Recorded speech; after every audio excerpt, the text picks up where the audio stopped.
오늘 하나님의 말씀은 에베소서 2장 11절부터 22절까지 외인에서 하나님의 가족으로 라는 제목으로 말씀을 나누겠습니다. 먼저 이 본문을 읽어 드리겠습니다. 그러므로 생각하라. 너희는 그때의 육체로는 이방인이요 손으로 육체에 행한 할례를 받은 무리라 칭하는 자들로부터 할례를 받지 않은 무리라 칭함을 받는 자들이라. 그때 너희는 그리스도 밖에 있었고 이스라엘 나라 밖의 사람이라. 약속의 언약들에 대하여는 외인이요 세상에서 소망이 없고 하나님도 없는 자이더니 이제는 전에 멀리 있던 너희가 그리스도 예수 안에서 그리스도의 피로 가까워졌느니라. 그는 우리의 화평이신지라. 둘로 하나를 만드사 원수된 것 곧 중간에 막힌 담을 자기 육체로 허시고 법조문으로 된 계명의 율법을 폐하셨으니 이는 이 둘로 자기 안에서 한 새 사람을 지어 화평하게 하시고 또 십자가로 이 둘을 한 몸으로 하나님과 화목하게 하려 하심이라.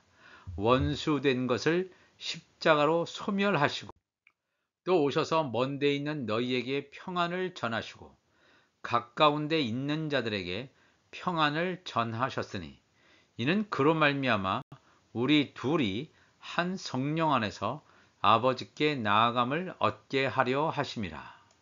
그러므로 이제부터 너희는 외인도 아니요 나그네도 아니요 오직 성도들과 동일한 시민이요 하나님의 권속이라.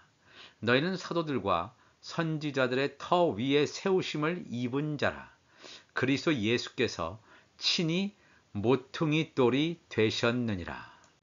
그의 안에서 건물마다 서로 연결하여 주 안에서 성전이 되어가고 너희도 성령 안에서 하나님이 거하실 처소가 되기 위하여 그리스도 예수 안에서 함께 지어져 가느니라. 아멘. 외인에서 하나님의 가족으로 라는 제목으로 말씀을 나누겠습니다. 우리는 육신적으로는 이스라엘 사람들이 아닙니다. 유대인들이 아닙니다. 우리의 육신적 정체성은 이방인입니다. 과연 이 말은 하나님과 관계없는 세상 사람이었다는 것입니다. 바울 사도는 에베소에 사는 교회를 향하여 과거의 그들의 정체성을 분명하게 확인시켜주고 있습니다. 이렇게 하는 목적은 현재 에베소 교인들의 엄청난 은혜를 받았음을 그들 스스로 보게 하기 위함입니다. 에베소서 2장 11절에 그러므로 생각하라는 거예요. 우리의 과거의 정체성이 어떠했는지. 너희는 그때에 육체로는 이방인이요 손으로 육체에 행한 할례를 받은 무리라 칭하는 자들로부터 즉 유대인들로부터 할례를 받지 않은 무리라 칭함을 받는 자들이라. 유대인은 이방인과의 구별의 표시를 여러 가지로 하는데 육신적인 이 할례를 통해서 유대인과 이방인을 날카롭게 구별해 왔습니다. 차별해 왔습니다. 육체에 행한 할례를 이 유대인들이 가지고 있는 엄청난 특권으로 구원받은 백성으로 유대인들은 생각을 해왔는데 이러한 할례의식을 거치지 않은 이방인들이란 존재는 유대인들의 관점에서 봤을 때는 하나님의 은혜를 받지 못한 자들, 구원받지 못한 자들, 버려진 자들이란 말로 그들은 여겼을 것입니다. 2장 12절에 그때 너희는 그리스도 밖에 있었고 이스라엘 나라 밖의 사람이라. 약속의 언약들에 대하여는 외인이요 세상에서 소망이 없고 하나님도 없는 자이더니. 이방인의 영적인 특징을 이와 같이 적나라하게 열거하는 구절이 또 있을까 싶기도 합니다. 하나님을 알지 못했던 이방인에게 내 아이의 조상이 하나님을 몰랐으면 하나님을 알 길이 없지요. 나의 어떤 선택이 아니라 선택도 할 수 없는 그런 지경에서도 우리는 이방인으로 지금까지 왔습니다. 하나님을 알지 못했던 이방인들에게는 당연히 그리스도를 알 수도 없었을 것이고, 하나님의 첫 언약의 약속뿐만 아니라 새 언약의 약속조차 들을 수 없었을 것입니다. 모든 소망의 근원이 원천적으로 차단된 상태, 어쩌면 영적으로 완전히 저주받은 존재였음을 바울은 이방인들을 정의하면서 규정하고 있습니다. 이방인들이 그것을 긍정하든 받아들이든 받아들이지 않든 간에 관계없이 말입니다. 이방인들은 바울의 이러한 판단을 심지어 알지도 깨닫지도 못한 채 영적으로 무지한 상태에서 살아왔다고 지적하고 있습니다. 모든 영적인 축복으로부터 완전히 분리된 상태, 하늘에 있는 영역으로부터 오는 모든 신령한 복을 알 수도 깨달을 수도 받을 수도 없는 무지의 상태 그 자체였습니다. 그러나 이제 놀라운 일이 시작되었습니다. 이방인에게 복음이 전달되었습니다. 2장 13절에 이제는, 그때는 그랬지만 이제는 전에 멀리 있던 너희가 그리스도 예수 안에서 그리스도의 피로 가까워졌느니라. 예수 그리스도께서 초림해 오신 사건은 그때까지 차단되어 있었던 엄청난 장벽을 깨뜨린 사건입니다. 이것이 가능하게 된 것은 예수 그리스도의 십자가 사건이었습니다. 만일 유대인들의 주장대로 이방인들이 하나님의 백성에 들어올 수 있는 그 길이 먼저 율법을 듣고 유대인처럼 살아가는 방식을 통해서만이 하나님의 백성이 될 수 있었다면 이방인들은 그 길을 가지 못했을 것입니다. 그런 방식은 이방인들이 유대인들에게 종속되는 방식이었을 것이기 때문입니다. 유대인의 특권을 강화시키는 방법이었기 때문입니다. 에베소서 2장 14절에 그는 우리의 화평이신지라 둘로 하나를 만드사 원수된 것 곧 중간에 막힌 담을 자기 육체로 하시고, 하나님의 방법은 그들의 세계관에 하나님이 없었던 이방인들을 유대인들의 무리에 합류시키는 것이 아닙니다. 하나님의 목적은 유대인과 이방인들을 하나로 만드시는 것인데 그들을 단단히 가로막고 있는 담을 헐어버리는 것입니다. 이것은 이방인들을 유대인으로 만들므로 하나가 되는 것이 아닙니다. 유대인을 유대인 그대로, 또한 이방인은 이방인 그대로 있으면서 하나가 되게 하는 것입니다. 2장 15절에 법조문으로 된 계명의 율법을 폐하셨으니 이는 이 둘로 자기 안에서 한 새 사람을 지어 화평하게 하시고 그랬습니다. 유대인과 이방인을 하나로 만드는 방법은 유대인과 이방인을 차별해 왔던 장벽, 막힌 담이죠. 법조문, 도구마라고 하는 것, 종교 교리들로 이루어져 있는 계명의 율법을 무너뜨리는 것이었습니다. 이렇게 하지 않고는 유대인과 이방인이 공평하게 하나 되는 방법이 불가능하기 때문입니다. 유대인들이 가지고 있는 율법에 기초한 교리들은 이방인을 불편하게 할 뿐만 아니라 그들을 유대인에게 종속시키는 역할을 하기 때문에 동등한 지위를 함께 나눌 수 없었다는 것입니다. 에베소서 2장 16절 보면 또 십자가로 이 둘을, 유대인과 이방인을 한 몸으로 하나님과 화목하게 하려 하심이라. 원수된 것을 십자가로 소멸하시고, 유대인들에게 첫 언약이 주어져 있지만 율법으로는 온전한 구원을 이룰 수 없기 때문에 온전한 구원을 줄 수 있는 새 언약을 유대인 역시 받아들여야 합니다. 모세의 율법의 한계를 넘어서서 예수의 복음이 와야 유대인과 이방인들로 구성된 예수 그리스도의 몸, 이 body of Christ죠. 예수 그리스도의 몸이 비로소 완성되는 것입니다. 하늘에 속한 교회의 머리이신 예수님과 하늘에 속한 교회의 몸인 예수님의 지체들은 동일한 본성을 가지고 있기 때문에 유대인과 이방인으로 구성되어 있는 예수의 몸인 지체들은 화목할 수밖에 없습니다. 복음으로 율법을 완성할 수 있는 분은 예수님 이외에는 존재하지 않습니다. 그러므로 이방인이 유대인이 될 필요가 없습니다. 이방인은 유대인이 되지 않고 바로 그리스도인이 되어야 하며 유대인 역시 그리스도인이 되어야 합니다. 에베소서 2장 17절 보니까 또 오셔서 먼 데 있는 너희에게 평안을 전하시고 가까운 데 있는 자들에게 평안을 전하셨으니, 이방인들에게 평안이 있다는 것은 이들에게 성령을 통한 복음의 전파가 있었고 그들이 성령 세례를 받았다라고 하는 증거하는 것입니다. 그리고 유대인들에게도 평안이 있다는 것은 역시 성령을 통한 새 언약의 복음 전파를 그들이 받아들여서 하나님의 아들로 확증되었음을 증거하는 것입니다. 에베소서 2장 18절에 이는 그로 말미암아 우리 둘이 한 성령 안에서 아버지께 나아감을 얻게 하려 하심이라. 성부 하나님을 아버지로 부를 수 있는 자들은 아들의 신분을 가진 자들입니다.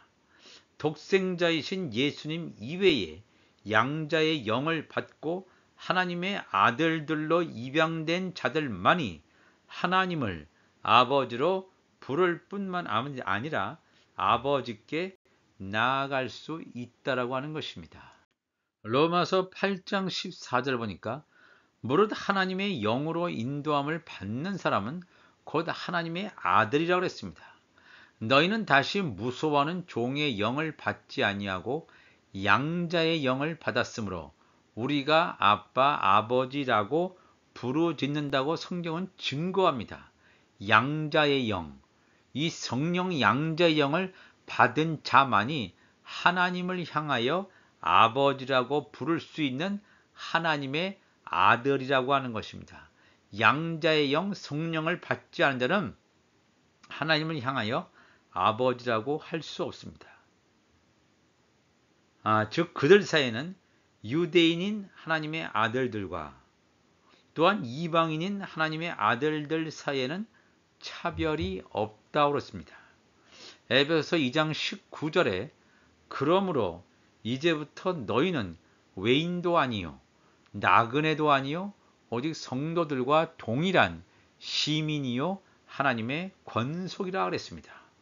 외인에서 하나님의 가족으로 넘어가는 놀라운 역사적인 순간을 여기서 바울은 증거하고 있습니다. 우리는 외인이었습니다. 하나님도 몰랐고 그리스도도 없었고 약속도 없은 세상에도 소망도 없는 그런 외인이었지만 예수 그리스도의 복음이 우리 안에 들어왔습니다. 우리의 속사람 안에 들어왔습니다. 더 이상 외인이 아닙니다. 세상을 떠도는 우리의 주인 우리의 아버지가 없이 떠도는 나그네가 아닙니다. 오직 성도들입니다. 거룩한 자들입니다. 구별된 자들입니다. 동일한 하늘나라의 시민입니다. 하나님의 권속이라 하나님의 가족이라고 그랬습니다. 이거보다 더 큰 축복이 어디 있겠습니까? 하나님을 알지 못했다고, 하나님의 말씀도 없고 약속된 언약도 받지 못했다고 외인으로 나그네로 차별받았던 이방인들의 과거의 영적 정체성에서 이제는 거룩한 무리들로 성도들로 하나님 나라의 시민으로 하나님의 가족으로 새롭게 정체성이 부여되었다는 것입니다. 이것은 말로 다 할 수 없는 하나님의 은혜입니다. 빌립보서 3장 20절 보니까 그러나 우리의 시민권은 하늘에 있는지라. 거기로부터 구원하는 자, 곧 주 예수 그리스도를 기다리로니. 예수께서 신랑이십니다. 신랑 되시는 예수 그리스도를 기다리는 자는 정혼한 신부입니다. 정혼한 신부 이외에는, 성만찬을 먹은 정혼한 신부 이외에는 신랑 되시는 예수 그리스도를 기다릴 수 없습니다. 그는 만물을 자기에게 복종하게 하실 수 있는 자의 역사로 우리의 낮은 몸을 자기 영광의 몸의 형체와 같이 변하게 하시리라. 우리의 육의 몸을 가지고 있지만 성령께서, 성령의 음성이 들릴 때, 우리를 들림받게 하는 그 순간이 올 때 우리의 몸이 신령한 몸으로 변화될 것임을 성경은 증거하고 있습니다. 에베소서 2장 20절에 너희는 사도들과 선지자들의 터 위에 세우심을 입은 자라. 그리스도 예수께서 친히 모퉁이 돌이 되셨느니라. 이 말씀은 엄청난 말씀입니다. 이 사도들이라고 하는 것은 예수 그리스도의 지체지요. 성령 세례를 받은 하나님의 아들들의 신분입니다. 양자의 영을 받은 자. 이 선지자들이라고 하는 것은 제사장 나라에서 제사장 직분을 감당하는 하나님의 종들이 되겠습니다. 하나님의 아들들, 하나님의 종들로 구성되어 있는 이 교회, 바로 새 예루살렘 성을 우리가 기억해 볼 수 있겠습니다. 두 교회에 대한 것입니다. 하늘에 속한 교회와 땅에 속한 교회, 땅에 속한 교회 가운데서 야곱의 남은 자로 출세하는 교회죠. 또 두 촛대죠. 두 촛대, 가운데 금촛대가 있고 우편 세 촛대, 좌편 세 촛대가 있습니다. 가운데 촛대는 바로 모퉁이돌이신 예수 그리스도를 상징하고 있습니다. 중앙에서 흘러내리는 성령의 기름, 우편 세 촛대가 바로 하나님의 아들들을 말한다면, 좌편 세 촛대는 하나님의 종들을 말합니다. 그래서 마태복음 17장의 변화산에 예수님께서 베드로, 야고보, 요한과 함께 올라가신 것을 우리가 기억합니다. 우편 세 촛대 베드로, 야고보, 요한과 같은 하나님의 아들들이 있다면, 좌편 세 촛대는 모세, 엘리야, 세례 요한과 같은 하나님의 종들로 완성될 것임을 분명히 성경은 증거하고 있습니다. 여기서 중요한 하늘에 속한 교회와 땅에 속한 교회가 온전하게 완성을 이루기 위해서는 모퉁이 돌이라고 하는 중앙에 촛대가 분명히 있어야 됨을 이 성경은 우리에게 증거하고 있습니다. 마태복음 2장 21절에 그의 안에서, 예수 안에서 건물마다 서로 연결하여 주 안에서 성전이 되어간다 그랬습니다. 성전, 템플이죠. 이 성전이라고 하는 빌딩, 어떤 그 빌딩이 아니라 하나님의 성령이 거하는, 하나님의 성령이 거하는 그런 하나님이 거하시는 장소가 되겠습니다. 건물마다, 수많은 건물마다 이것이 서로 간에 정교하게 연결되어서 궁극적으로는 성전이 되어간다. 마태복음 24장 1절에는 눈에 보이는 건물, 성전을 증거하고 있습니다. 예수께서 성전에서 나와서 가실 때에 예수님의 제자들이 성전 건물들을 가리켜 보이려고 나오니 그랬습니다. 이 성전이라고 하는 것은 수많은 건물들을 포함하고 있는 빌딩 전체, 이 성전을 말합니다. 이 성전 안에는 수많은 건물들이 있습니다. 이 건물들로 이루어진 것이 성전이라면, 에베소서 2장 21절에 나오는 것은 건물마다 눈에 보이는 어떤 피지컬한 그런 빌딩이 아니라 우리 예수 그리스도를 구주로 믿는 하나님의 아들들, 예수 그리스도의 지체, 그들이 다 건물이 되겠죠. 그런 건물들이 유기적으로 연결되어 있습니다. 연합되어 있습니다. 하나님의 아들들이 서로 간에 하는 역할은 다르지만 마지막 때 화목직책의 사명을 감당한다는 데 있어서는 서로 간에 동질성을 가지고 있습니다. 건물마다 하나님의 아들들마다 유기적으로 연결해서 무엇을 만드냐면 하늘에 속한 교회의 이 몸인 성전으로 조금씩 조금씩 완성되어져 가고 있음을 사도 바울은 증거하고 있습니다. 에베소서 2장 22절에 너희도 성령 안에서 하나님이 거하실 초소가 되기 위하여 그리스도 예수 안에서 함께 지어져 가느니라. 엄청난 말씀이죠. 성령 안에서 성령의 인도를 받는 자만이 하나님의 아들입니다. 그 안에 그리스도의 영이 없으면 하나님의 아들이 아닙니다. 오늘도 이 말씀 안에서 성령 안에서 하나님이 거하실 초소, 왜 우리를 가리켜서 성전이라고 하냐면 하나님의 성령이 거하기 때문에 그렇습니다. 하나님의 성령이 거하지 않는다면 교회 다니는 생활을 수십 년 했다 할지라도 성전이 아닙니다. 하나님이 거하셔야 돼요. 하나님은 어디에 거하시냐면 성전에 거하십니다. 하나님이 거하실 초소가 되기 위해서는 하나님의 성령이 거하셔야 되는데 그리스도 예수 안에서 함께 지어져 가는 과정 가운데 계속해서 성장하고 장성하고 믿음이 장성한 분량까지 가서 완성되어지는 거룩한 성전의 모습으로 우리가 지어져 간다 하는 것을 우리가 이 말씀을 통해서 깨닫게 됩니다. 우리는 과거에는 외인이었습니다. 약속도 없었고 하나님도 알지 못했고 그리스도 밖의 사람이요. 이것을 성막에 비춰서 말한다면 성막 바깥들에 사는 세상 사람들이었습니다. 구원받지 못하고 멸망당하는 사람들, 외인들이었습니다. 외인이었다가 하나님의 가족으로 단순히 성막 안뜰에 거하는 자, 또한 이 성소에 거하는 자가 아니라 지성소에 거하는 자, 하나님의 아들의 신분으로 이렇게 완전히 변화시켰다라고 하는 것은 놀라운 하나님의 은혜가 아닐 수 없습니다.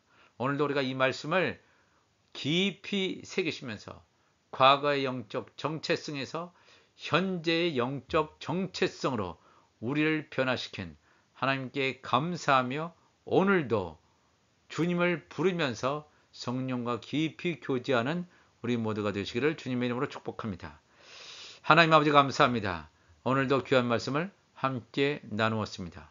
외인에서 하나님의 가족으로 우리를 변화시키신 하나님 아버지, 우리의 능력도, 우리의 공로도, 우리의 어떤 업적도 어떠한 것도 아니라 무조건적인 하나님의 은혜, 무조건적인 하나님의 선택, 무조건적인 하나님의 예정이었음을, 말씀 안에 좋은 시였음을 우리는 고백합니다. 이 하나님의 은혜를 헛되이 성령을 근심케 하지 않고 성령의 음성을 따라서 성령의 인도함을 따라서 오늘도 걷게 하여 주옵소서. 예수 그리스도의 이름으로 기도하옵나이다. 아멘.